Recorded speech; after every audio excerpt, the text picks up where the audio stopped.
सुरुवातीला महत्त्वाची बातमी ज्येष्ठ समाजसेवक अण्णा हजारे यांच्या उपोषणासंदर्भात ज्येष्ठ समाजसेवक अण्णा हजारे यांच्या उपोषणाचा खरं तर आजचा 5वा दिवस आहे आणि त्यांची प्रकृती बिघडली आहे।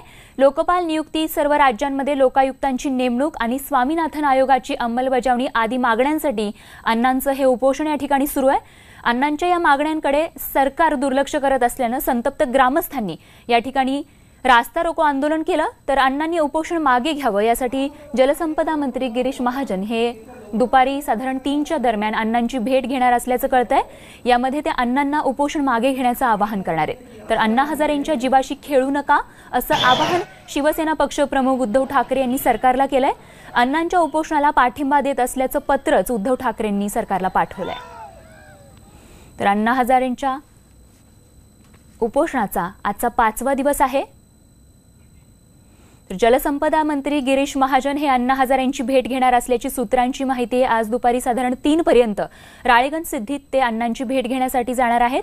तर अण्णांच्या उपोषणाचा आजचा 5वा दिवस असून त्यांची जी प्रकृती आहे ती खालावल्याची माहिती डॉक्टरांनी दिली आणि याच पार्श्वभूमीवरती साहेबराव कोकणे आमचे प्रतिनिधी आपल्याला अधिक तपशील देत आहेत। साहेबराव, खरं तर अण्णांनी उपोषण मागे घ्यावं या पार्श्वभूमीवर एकूणच डॉक्टरांनी दिलेल्या माहितीनुसार अण्णांची तब्येत खालावली आहे, त्यामुळे आता गिरीश महाजन त्यांच्या भेटीला जात आहेत। त्याचबरोबर अण्णांना पाठिंबा दर्शवण्यासाठी खरं तर उद्धव ठाकरेंनी देखील सरकारला पत्र लिहिलंय। आपल्याकडे काय अपडेट? स्वाती, आता हा 5वा दिवस आहे। ग्रामस्थ आक्रमक आहे कारण अण्णांची प्रकृती खालवत चाललेली आहे। त्याची चिंता ग्रामस्थांना असल्यामुळे ग्रामस्थ आज आक्रमक झाली होती। त्यांनी आज रस्ता रोको पण केला। पण आता 5 दिवसानंतर मात्र काही पक्षांनी पाठिंबा दिलेला आहे, शिवसेना पाठिंबा आहे, काही लोकांनी पाठिंबा आहेत, 2-3 आमदार येऊन गेलेत। जसं याची ग्रॅव्हिटी आता वाढत चाललेली आहे, त्यामुळे गिरीश महाजन ते येणार आहेत। तर अण्णांनी पहिल्या दिवशीच गिरीश महाजन तुम्ही येऊ नका सांगितलं होतं, परंतु याच्यामध्ये जोपर्यंत ठोस काहीतरी असं निल्याशिवाय तर अण्णा उपोषण माग घेणार नाही।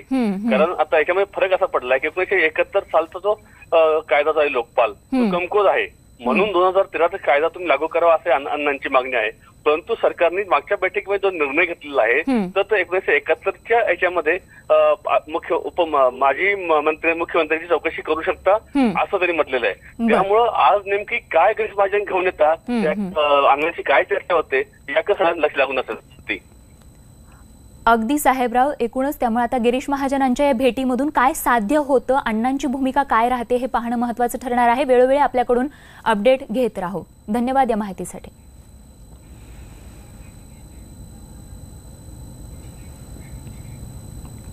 आणि तर याच पार्श्वभूमीवर आणखीन एक महत्त्वाची बातमी म्हणजे ज्येष्ठ समाजसेवक अण्णा हजारे यांच्या जीवाशी खेळू नका असं आवाहन शिवसेना पक्षप्रमुख उद्धव ठाकरेंनी सरकारला केलंय। अण्णांचा लढा भ्रष्टाचाराच्या विरोधात आहे, त्यामुळे अण्णांनी नव्या क्रांतीसाठी जयप्रकाश नारायण यांची भूमिका स्वीकारावी असं या पत्राद्वारे मध्ये उद्धव ठाकरेंनी लिहिलंय। आणि उदय जाधव आमचे प्रतिनिधी या पार्श्वभूमीवर आपल्याला अधिक तपशील देत आहेत। उदय, नेमकं या पत्राबद्दल काय माहिती? स्वाती, थोड्याच वेळापूर्वी शिवसेना पक्षप्रमुख उद्धव ठाकरे यांनी एका प्रसिद्धी पत्रकाद्वारे सरकारला इशारा दिलेला आहे। ज्येष्ठ समाजसेवक अण्णा हजारे यांच्या जीवाशी खेळू नका। आजचा 5वा दिवस आहे अण्णांच्या उपोषणाला आणि दिवसेंदिवस त्यांची प्रकृती जी आहे ती खालावत चाललेली आहे। मात्र अण्णांच्या मागण्यांवरती सरकार कुठल्याही प्रकारे गांभीर्याने विचार करत नाही, फक्त गाठीभेटी घेऊन मार्ग निघणार नाही। तर अण्णांच्या मागण्यांवरती अंमलबजावणी अंतिम स्वरूप कसं होईल यावरती चर्चा होणं महत्वाचं आहे। त्याच दृष्टीने शिवसेना पक्षप्रमुख उद्धव ठाकरे यांनी सरकारला थेट इशारा दिलेला आहे की अण्णांच्या जीवाशी खेळू नका। ज्याप्रमाणे हरिद्वार येथे गंगा शुद्धीकरणासंदर्भात तिथले सामाजिक कार्यकर्ते प्राध्यापक अग्रवाल हे उपोषणाला बसले होते, मात्र त्यांच्या उपोषणाकडे पूर्णपणे दुर्लक्ष केलं गेलं होतं आणि त्याच उपोषणामध्ये त्यांना मृत्यू आला, त्यांचं निधन झालेलं आहे। तशी वेळ राळेगण सिद्धीमध्ये येऊ नये यासाठी कळकळीची विनंती करून त्यांनी सरकारला पत्र दिले। सरकारने आता या संदर्भात काय करतं याकडे सर्वांचं खरं तर लक्ष लागलेलं आहे। मात्र अण्णांनी आता उपोषणच्या मार्गाऐवजी त्यांनी जयप्रकाश नारायण यांच्या प्रकारे क्रांतीचा लढा सुरू करावा अशी देखील त्यांनी मागणी केली आणि त्या सर्व मागणीला त्यांनी शिवसेनेने पाठिंबा दिलेला आहे। शक्य तिथे शिवसेना अण्णांच्या सोबत राहील असं देखील उद्धव ठाकरे यांनी जाहीर केलेलं आहे। त्यामुळे एकूणच आपण बघू शकतो की केंद्रात आणि राज्यात शिवसेना देखील सत्तेमध्ये सहभागी आहे, मात्र शिवसेना पक्षप्रमुख उद्धव ठाकरे यांनी सरकारच्या विरोधातच एक प्रकारे रणशिंग फुकल्याचं आपल्याला दिसतंय। अगदी उदय, त्यामुळे एकूणच अण्णांच्या उपोषणाला मिळत असलेलं हे समर्थन आणि पाठिंबा, त्यामुळे आता सरकार नेमकं काय भूमिका घेतं याकडेच आपलं लक्ष असणार आहे। धन्यवाद या माहितीसाठी। तर ज्येष्ठ समाजसेवक अण्णा हजारे यांच्या उपोषणाचा आज 5वा दिवस असून त्यांची प्रकृती चिंताजनक आहे। बीपी वाढला असून शुगर कमी झाली असून अण्णांचं 3.5 किलोने वजन कमी झालंय आणि त्याचमुळे उपोषण सोडण्याचा सल्ला डॉक्टरांनी अण्णांना दिलाय। मात्र तरी देखील अण्णा मात्र आज 5व्या दिवशी देखील आपल्या उपोषणावर ठाम असल्याचं बघायला मिळतंय। आजची जी आम्ही तपासणी केली आहे त्याच्यामध्ये त्यांचं वजन 3.5 किलो कमी झालं आहे आणि त्यांची जी काही रक्तातमधली शुगर जी आहे ती बऱ्यापैकी कमी झालेली आहे। त्यांच्या युरिनमध्ये कीटोन प्रेझेंट आले आहेत, म्हणजे 2+ कीटोन आलेले आहेत। त्याचा अर्थ त्यांच्या शरीरामध्ये जे शुगरची मात्रा आहे ती कमी झाली आहे। त्यांना अशक्तपणा खूप जाणवत आहे। तर अण्णांच्या आंदोलनाला पाठिंबा देण्यासाठी नगर पुणे महामार्गावर रास्ता रोको करण्यात आला। सूप या ठिकाणी करण्यात आलेल्या रास्ता रोकोला मोठ्या प्रमाणात ग्रामस्थ या ठिकाणी उपस्थित असल्याचं बघायला मिळालं।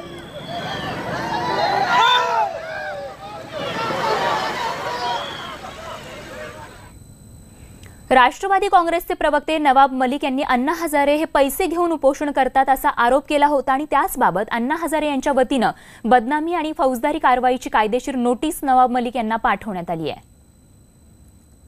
तर एक गंभीर आरोप या ठिकाणी करण्यात आला होता नवाब मलिकांकडून अण्णांवरती आणि त्यालाच आता प्रत्युत्तर म्हणून या ठिकाणी नोटीस नवाब मलिकांना देण्यात आली आहे। काय म्हटले, अण्णा वकिलाकडून आंदोलनासाठी पैसे घेतात, किती खोटं बोलून। दुसरं म्हणलं तुम्ही BJP आणि याचे हस्तक्षेप, हे एकदा दोनदा तीनदा झालं। ते बोलतात म्हणून आपण बोलणं ठीक नाही, भांडणं वाटतं। आमच्या कार्यकर्त्यांनी वकिलांनी म्हटलं की आपण रीतसर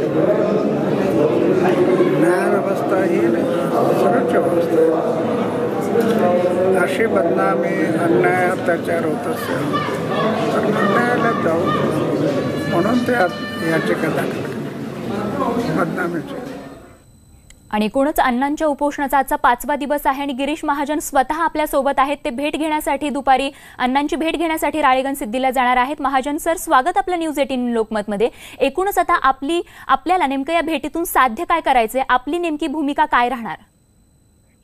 नाही, मला साध्य काय करायचं असा विषय नाहीये। आम्हाला आधी अण्णासाहेबांचं उपोषण सोडवायचं आहे, कारण त्यांचं वय, त्यांची तब्येत बघता 5 दिवस झालेत आणि त्यामुळे त्यांची तब्येत काही मुख्यमंत्री महोदय सरकारला आहे, आम्हाला आहे, त्यामुळे आधी उपोषण त्यांनी सोडावं ही विनंती करायला मी पुन्हा त्या ठिकाणी येतोय। बरं, पण अण्णा आजचा 5वा दिवस आहे खरं तर उपोषणाचा, मात्र ते उपोषण करण्यावरती ठाम आहेत, आपल्या मागण्यांवरती ठाम आहे। अशा पार्श्वभूमीवर आता सरकार नेमका काय निर्णय घेणार?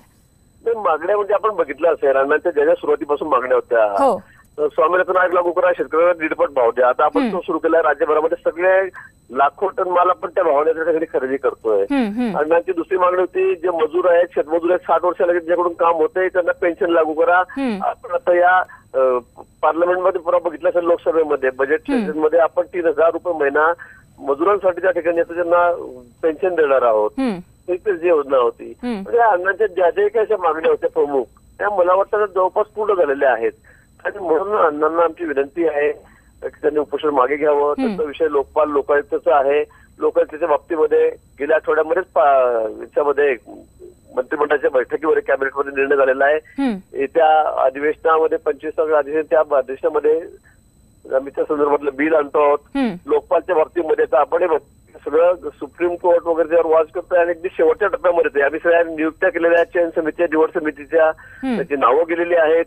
ते 15 दिवसामध्ये महिनाभर तो प्रश्न मार्गी लागणार आहे। म्हणून मला वाटतं की अण्णांनी जे जे मागले तर त्याच्या मागण्या रास्त होत्या, आम्ही काही म्हणणार नाही। शेतकऱ्यांसाठी होत्या, शेतमजुरांसाठी होत्या, सामान्य माणसासाठी होत्या, त्या जवळपास बहुतांश या पूर्ण झालेल्या आहेत। म्हणून आमची अण्णांना विनंती आहे की आता आपण शरीराला जास्त ताकद करून घेऊ नका, त्रास देऊ नका, आपण हे उपोषण काही करून मागे घ्यावं अशी विनंती करायला मी पुन्हा येतो आणि मला विश्वास आहे की अण्णासाहेब मला वाटतं उपोषण ठरत तयार होतील। नक्कीच महाजन सर, आताच आपण म्हणलात की काही मागण्या ज्या आहेत त्या एका महिन्याभरात पूर्ण होतील, पण उर्वरित मागण्यांचं काय? आणि त्याचबरोबर आता तुमच्या भेटीनंतर खरंच अण्णा हे उपोषण मागे घेतील असं आपल्याला वाटतंय? आपल्याला यश मिळेल का अण्णांचं हे उपोषण रोखण्यामध्ये?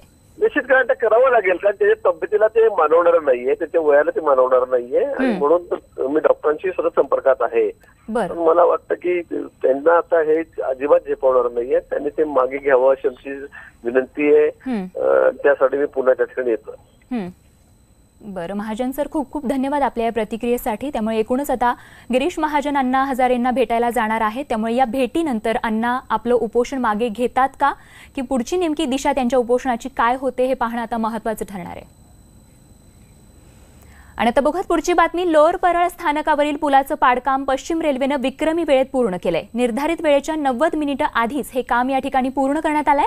यानंतर तब्बल 10 तासानंतर चर्चगेट इथून लोकल वाहतुकीला आता सुरुवात झाली आहे. या कामासाठी 5 मोठ्या महाकाय क्रेनचा वापर करण्यात आलाय. पूल पाडण्याच्या कामामुळे सुमारे 200 लोकल या ठिकाणी रद्द करण्यात आल्या होत्या, तर चर्चगेटपर्यंत येणारी लोकल वाहतूक दादरपर्यंत करण्यात आली होती. तर वेळेआधीच काम पूर्ण झाल्यामुळे प्रवाशांना मोठा दिलासा मिळाला आहे.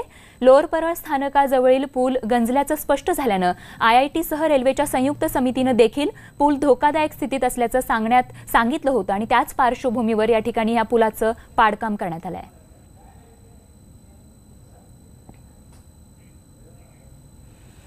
आणि आता बातमी आहे पवारांनी घेतलेल्या उखाण्याची. शरद पवारांनी इंदापूरच्या एका कार्यक्रमात चक्क उखाणा घेतला. त्याचं झालं असं की कार्यक्रमात महिलांची लक्षणीय संख्या पाहून पवारांनी एका महिलेला उखाणा घेण्यास सांगितलं, पण पवारांना तो उखाणा कदाचित आवडला नाही. मी सांगतो उखाणा कसा घेतात असं म्हणत स्वतः पवारांनीच उखाणा घेतला. तर यावेळी इथे उपस्थित असलेल्या सुप्रिया सुळेंनी आज घरी गेल्यावर बाबांची काही खैर नाही अशी मिश्किल प्रतिक्रिया दिली आहे. असं आहे की उखाणा सोपा असा म्हणजे आता कसं आहे, नावाची काय विशाल प्रतिभा माझ्या खिशात.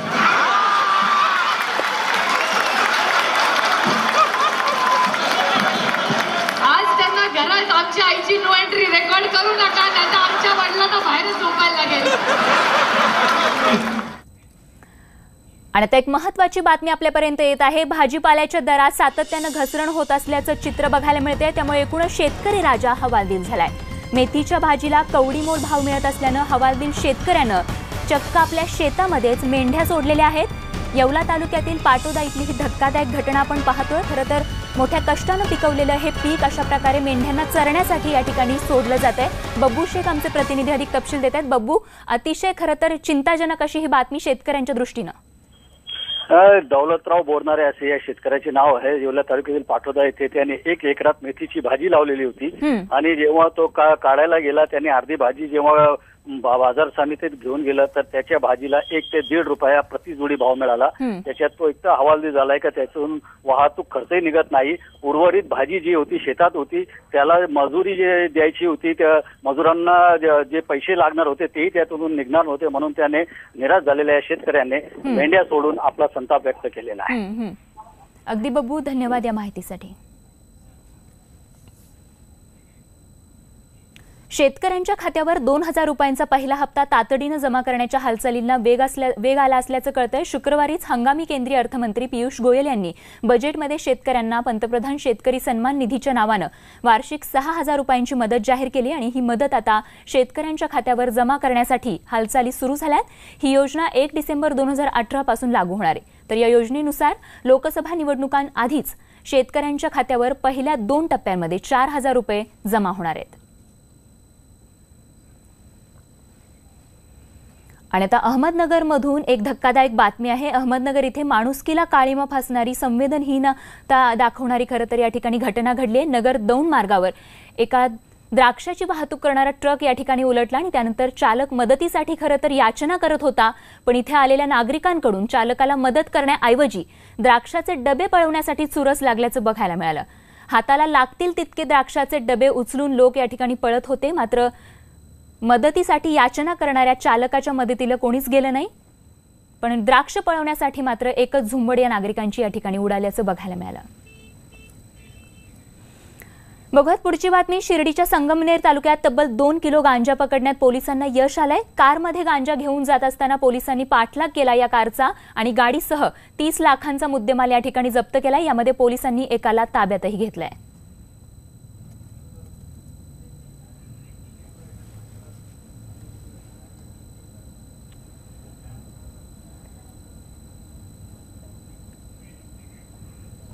आणि आता एक महत्वाची बातमी या क्षणाची 26/11 दहशतवादी हल्ला प्रकरणी ही महत्वाची बातमी आहे। अब्दुल रहमान पाशा आणि मेजर इक्बाल यांच्या पाकच्या लष्करी अधिकाऱ्यांविरोधात या ठिकाणी आपण पाहतो अटक वॉरंट या ठिकाणी जारी करण्यात आलेला आहे। या क्षणाची एक महत्वाची बातमी, अब्दुल पाशा आणि मेजर इक्बाल अशी या अधिकाऱ्यांची नावे आहेत ज्यांच्या विरोधात या ठिकाणी अटक वॉरंट जारी करण्यात आलेला आहे। आणि याच पार्श्वभूमीवर आमचे प्रतिनिधी विवेक गुप्ता आपल्याला अधिक माहिती देत आहेत। विवेक जी, क्या अधिक जानकारी? आपको बताना चाहेंगे इस पूरे मामले में पाकिस्तान को एक बड़ा झटका लगा है। हालांकि 26/11 मामले में पहले ही जो भारतीय जांच एजेंसी उन्होंने साफ तौर पे कहा है कि इस पूरे मामले में पाकिस्तान का पूरा हाथ इन्वॉल्व है और पाकिस्तान की जो खुफिया एजेंसी है ISI और पाकिस्तान की जो आर्मी है वो पूरी तरीके से जो मुंबई में आतंकवादी हमला हुआ था 2008 उसमें पूरी तरह से इन्वॉल्व है। उसी के ट्रायल के दौरान अब इस पूरे मामले में मुंबई की सेशन कोर्ट ने गैर जमानती वारंट जारी किया है जिसमें पाकिस्तान आर्मी के 2 मेजर शामिल है, मेजर इकबाल और मेजर पाशा। इन दोनों के खिलाफ गैर जमानती वारंट जारी किया गया है और ये वारंट है अब कोर्ट के द्वारा अब उन्हें पाकिस्तान भेजा जाएगा ताकि वो भारत आकर अपना पक्ष सामने रखें। जी विवेक जी, बहुत बहुत शुक्रिया इस जानकारी के लिए।